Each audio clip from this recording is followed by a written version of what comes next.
And the police and the abuse and the false arrest and the intimidation tactics that the police give me for trying to report crimes, that can be considered part of the stalking and causing fear. Not a lot of people can abuse government resources like the police department in their domestic abuse. So if it is indeed proven that he set up the multiple false arrests that I've had, and he is behind while police have shown up in places to interrupt services and intervene in me escaping and reporting my experience, can that be considered stalking, even if it's the police that is doing it?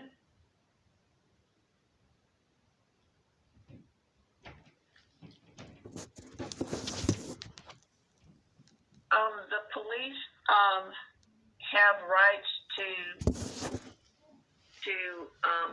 Ma'am, we've been on the phone a long time, and most of the call that you keep telling me about is defending my experience to keep me in it.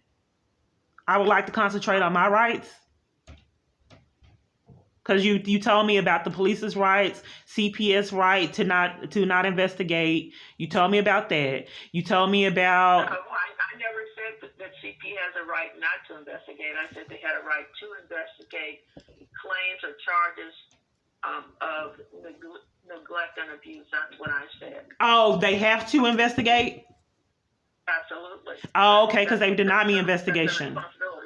Okay, because they've denied me investigation multiple times. And they haven't responded to my reports. So if a person can cause all this damage and have CPS deny services, have police lie on you, intervene and you trying to escape at domestic violence places, arrest you at them, that's pretty terrifying. Then you try to move on with your life on a date and the police jumps in front of the vehicle, turns on the sirens and follows you. And you know in the back of your head you've had multiple false arrests, so that keeps playing. So I'm even afraid to move on with my life now and get a normal relationship because I don't know what consequences I will experience because there's been no consequences for the past experiences.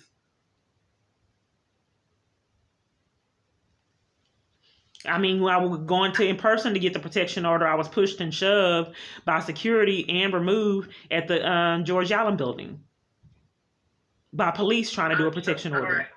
Right, but when this is part of the stalking. I don't have like a stalking situation like most people. Not everybody can enlist the government in their abuse.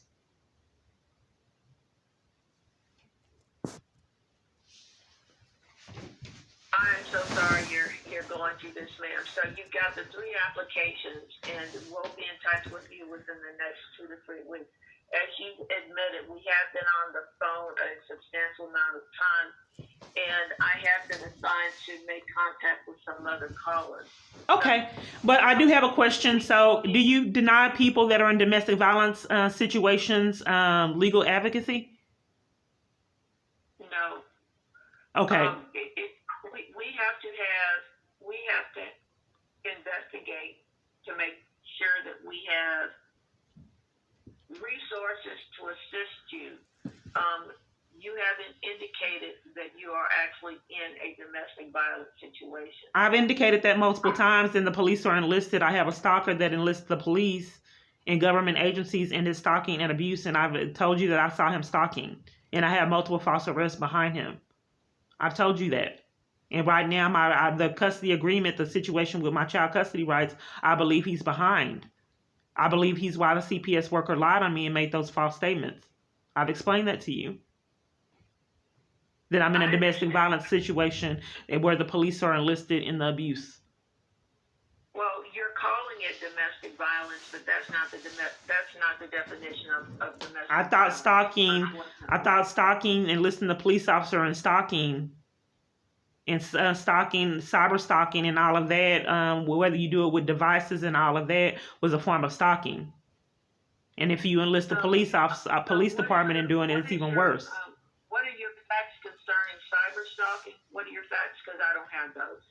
Well, I won't enlist those, but it's just some kind of way that these people know what's going on to intervene in services where I'm going. Some kind of way my calls aren't getting returned. Some kind of way that someone knows premeditates my movement. I see. I had All phone. right, ma'am. Yeah, I had a phone issue. I had a problem with my phone, and I went to try to report it to AT&T that my phone would get shut off in emergencies, and my phone kept going off, and I thought he was behind it. So I went to AT&T, and the police were already there and made me leave. Then I went to another location, and they wouldn't get my phone back on. And I called the police because they were denying me my right to phone services, which I had paid for. So I called the police at that location, and they gave me a criminal trespass. So I went to a third location to try to get my phone cut off. They would not cut the phone service on or investigate why my phone service was off, and gave me another criminal trespass. So I could not get my phone back on. I had paid the bill 2 times that month. Could not get a refund for the 2 because the first time they told me that they didn't get the payment, which they did. So I reported to my cell phone company that someone was breaking into the phone. They would not let me report it or get my phone back on for service that I had paid for 2 times in 1 month. How did they know to intervene? How did they know to come intervene at the domestic violence support group? Where I was sitting there trying to get education on the experience, I was terrified. Not a lot of people can enlist the police department in their abuse. And then they come in and throw me around the room and violate me there too. So then I go to the Texas Rangers crying for help, then get arrested there too. I understand that this is very frustrating. Right. I just want, since you're an attorney, I just want to be protected since my protection has been denied. So since you're with Legal Aid of North Texas, I don't want my rights to continue to get violated. I want some advocacy and assistance with why, if you don't think the stalker's doing it, why would the police mistreat me like that? And that's the only common denominator, the stalker, that they had been covering for years. That I tried to report it when I saw him a long time ago, and they wouldn't take the reports. All right, ma'am. It's unfortunate that, as you say, these things seem to be happening, and he seems to be the common denominator. I don't know whether that is or is not true, but nonetheless, we have taken 3 applications. The applications will be reviewed, and you will hear back from us. Okay, so if a client is reporting domestic violence, do you deny them services? If we don't have resources, anyone applying for any kind of service will be denied if we do not have resources, ma'am. We have to have resources in order to assist. Okay, because most places I contact don't give me the resources. So I just want to make sure that I actually get services because they've been denied for years. Like I said, someone came in to intervene. No one is guaranteed services from the aid, ma'am. We just can't do that. We have too many calls.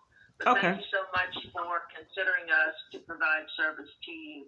We will be in contact with you. Have a good day now. You too. Thank you. Bye-bye. Bye.